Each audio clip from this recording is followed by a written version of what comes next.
Hi, I'm Steve Adubato. It's a very important program that talks about the importance of making a difference,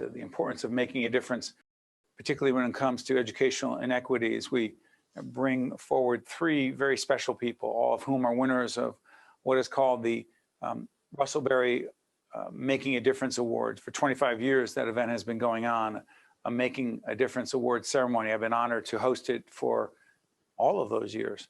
And it's been virtual in the past. And as we move into 2022, we hope we're going to be together this year. So I want to acknowledge our three Russ Berrie Making a Difference Award winners. First, Paul Winslow, who is the president and co-founder of Students to Science. Sharron Miller is the founder of Sharron Miller's Academy for the Performing Arts. And Larry Abrams is an English teacher at Lindenwold High School and the executive director and founder of BookSmiles. I want to thank all of you for joining us. All of you were, in fact, part of the 25th anniversary Russ Berrie Awards for Making a Difference. It was virtual this last time. Again, we hope that moving forward, it will be in person. You're going to see the Russ Berrie website to make a nomination of someone you believe is making a difference, an unsung hero, as Russ used to say, someone who is an extraordinary person, doing important things. Let me jump right into this. I want to give everyone 30 seconds to describe your organization. Sharron, if you could, tell everyone, because I know your dance studio here in Montclair, our daughter was a part of it growing up. Tell everyone what it is and why it matters. Sharron Miller's Academy for the Performing Arts is a not-for-profit, tax-exempt 501c3 arts education organization. We have dedicated our mission to the developmental inclusive training of young people and seniors and adults in dance and related theater arts. We recognize the important value this can have in a person's life. Absolutely. And Larry, go ahead, please. Hey, my name is Larry Abrams. I am the executive director of BookSmiles. We are the largest provider of new and gently used children's books in the Philadelphia, New Jersey area. I started this thing out of my classroom and out of my garage, simply collecting books, diverting them from the big box thrift stores, putting them in the hands of teachers, putting them in the hands of children who live in underserved areas, low-income areas. We believe that every child should own a library of their own, regardless of their zip code. It's not fair that some kids have hundreds of books and other kids don't have a single book. We're working to close that equity gap. Every child should have books of their own. Well said. And we're talking to three winners of the Russ Berrie Making a Difference Award. Take a look at the website again as you listen to Paul describe Students to Science, the significance of making a difference in the community. Nominate someone who you believe is making a difference. Paul, go ahead, please. Yeah, I'm Paul Winslow, the co-founder of Students to Science. Students to Science is a New Jersey-based non-for-profit organization with a mission to inspire, motivate, and educate elementary, middle, and high school students to pursue careers in science, technology, engineering, and math. We focus on students in economically disadvantaged areas. More than 80% of our students come from those communities. And our hope is to foster a diverse, equitable, and inclusive workforce. Well said. Sharron, let me ask you something. STEM, science, technology, engineering, and math, talked about a lot. You've talked about the importance of adding an A to that to make it STEAM, and that A stands for the arts. Talk about the arts and how it's connected to the terrible inequities that children suffer from, largely because of their zip code. Please, Sharron. Unfortunately, arts are the first thing to be cut from any kind of public school, in particular, curriculum. The arts stem from, I believe, your own personal passion. It's either to draw, to dance, to sing, to play an instrument, but it is so important because what I do, which is dance primarily, nothing existed before that body moved through space. There wasn't a moment of choreography that happened. Before that, that body moved itself through space and took control of the thinking, control of the body, control of the environment, becoming aware of where your body is in space, personal space, general space. This creates self-esteem, it creates self-discipline, and it stimulates the mind to create. And it's creating something that wasn't there before. I just believe this is a valuable part of a child's education. That's my... I'm sorry, Sharron, for interrupting. Let me just add this. I was just going to say that's my opinion. Well, no, it's your opinion, but it's also my experience with my wife, Jennifer, to see our daughter, what dance has done for her self-esteem. And it's not about our daughter. It's about any boy or girl who's involved in the arts. And I just see it in our daughter, the level of self-confidence, self-esteem. It's off the charts, and it should not be based on zip code, geography, economic ability. It's just wrong on every level. And so let me ask you, when it comes to books, Larry, you're a teacher in a high school. You moved from that to create BookSmiles. The importance of books to impacting a child's mind, sense of self, and what the opportunities are in the world. Talk about it, please, Larry. Well, I am still teaching. I teach by day and do BookSmiles on weekends and in the evening. I apologize for that. Oh, no, it's so quite you're doing okay. both. Sometimes I think to myself, what am I doing? You know, I could, but this is I have two deep passions and things that I love to do. But here's where this really comes from. I once had a student, a mom, who had a baby girl of her own at home. And I asked her once, what are you reading to your child? Just, small talk. And when she responded that she wasn't reading to her child, I asked her why. Well, the baby is too young to understand, she replied. No, she's not too young. And then she looked at me and said, Mr. Abrams, that's nice that you do it, with your kids. We don't do that in my culture. And my heart dropped. And it was that student who activated me to do something. Now, look, I teach in an underserved area. I go home to Cherry Hill. I have friends who have books. I put a call out on social media. Hey, I'm collecting books. And what do you know? 1,000 books poured in. But what was really beautiful are those baby board books. Because in too many districts, kids come to kindergarten having never touched a book. And the teachers then have to explain to them the geography of a book. And we at BookSmiles are putting an end to that.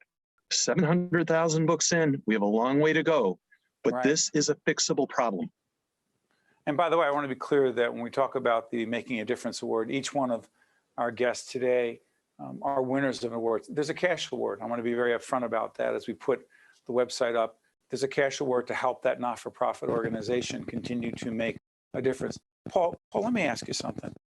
When we talk about science, students to science, real quickly, who are your partners and how are those partners helping students to science make a difference with the underserved, the children in underserved communities you work with, please?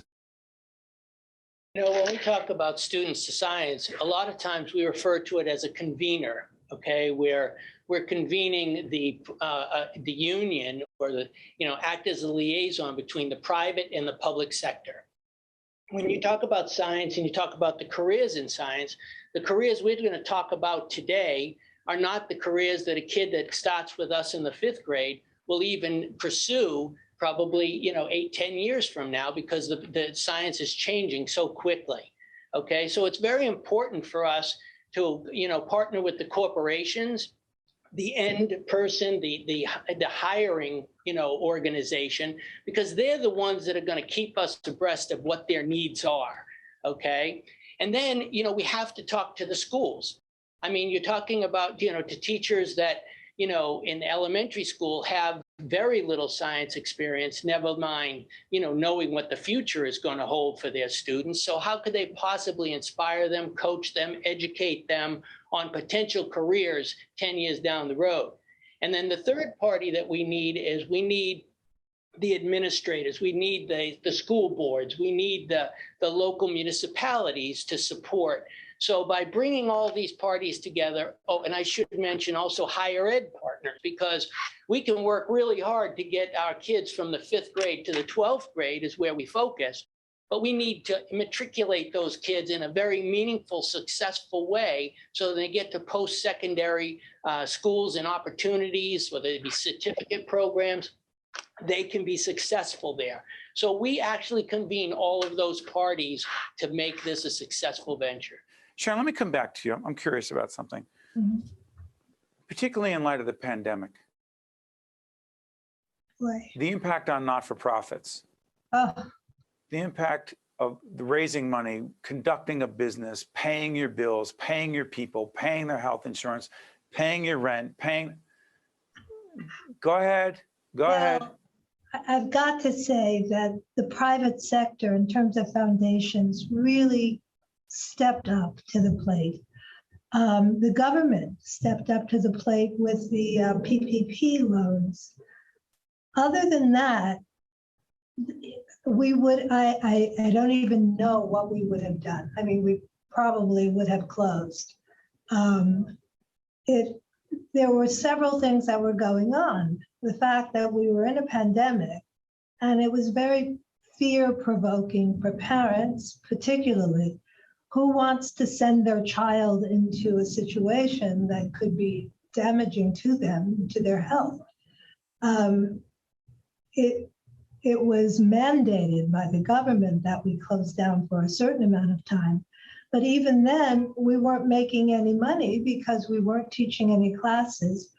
Public schools, which is where we had many residencies, were closed in terms of in-person training.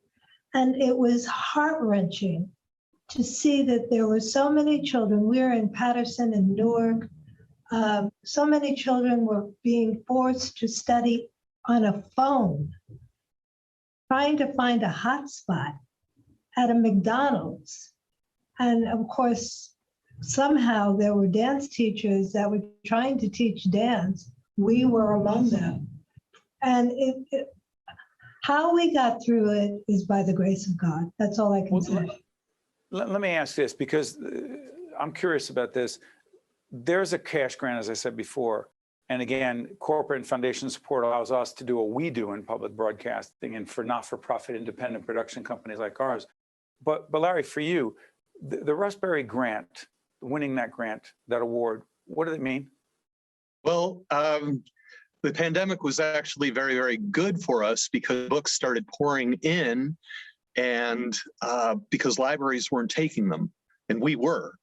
And we established a relationship with the Food Bank of South Jersey, and we currently give 6,000 to 10,000 books per month to the Food Bank of South Jersey. And when they came by, I saw how they have these trucks with lift gates. And I said to myself, I want one of those. Board members supported me. And what do you know? We needed $35,000 to purchase a box truck to take books all over the state, and to also collect books when they come in, when people do these enormous drives. And so the Russ Berrie grant enabled us to purchase, help really defray the cost of this box truck. And it's so cool. And we're getting it wrapped this week, and it's going to be amazing when it's out. By the way, do you know, I'm curious about this. Do you know, Larry, who nominated you? I think one of our board members did. I'm pretty sure. Sharron, do you know? I think it was Sam Huber. I think. I'm not Paul, sure. do you know? I do. It was our chairman of the board, Stan Nelson, that nominated me.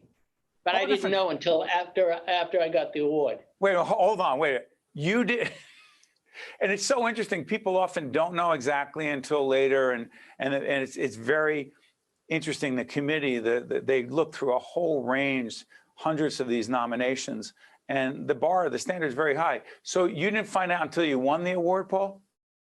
Meredith was the first person to tell me that I was even nominated. I got an email from Meredith congratulating me on being a finalist. That's how I found out. That's great. And by the way, are you still continuing to work with the foundation? We are. We've been very fortunate to have a separate grant that was sponsored by the foundation to work with the non-for-profit center with LaSalle University. So they've come in and they're evaluating. It's quite extensive. It's about a 9-month engagement where they're evaluating our organization in an effort to help us strengthen it and improve upon it. They've done a board boot camp, which has been instrumental in helping us diversify our board. We're now a gender neutral board. We're fully representative of the population we serve. Redone our governance documents, bylaws, and things like that. And then they're going to follow up with actual helping us to execute some of their findings and recommendations, as well as work with our staff and do peer group support. Yeah, you know what's so interesting? Got about a minute left. It's so interesting to me that, given our relationship with the Russ Berrie Foundation over 2 decades plus, we've gotten to meet a whole range of other not-for-profit leaders who do all different kinds of things. And one of the things that I sense, Larry, is it brings people together and makes connections. Am I overstating that? Oh, without question. BookSmiles is all about having hundreds of teachers, not all at once, but we've had nearly 1,000 teachers from all over the state converge on the BookSmiles book bank in Cherry Hill, and it's a beautiful thing. We provide books for brand new teachers. We believe that the teachers right out of the chute shouldn't be paying a fortune. You know, we teachers do not get paid a lot, as everybody knows.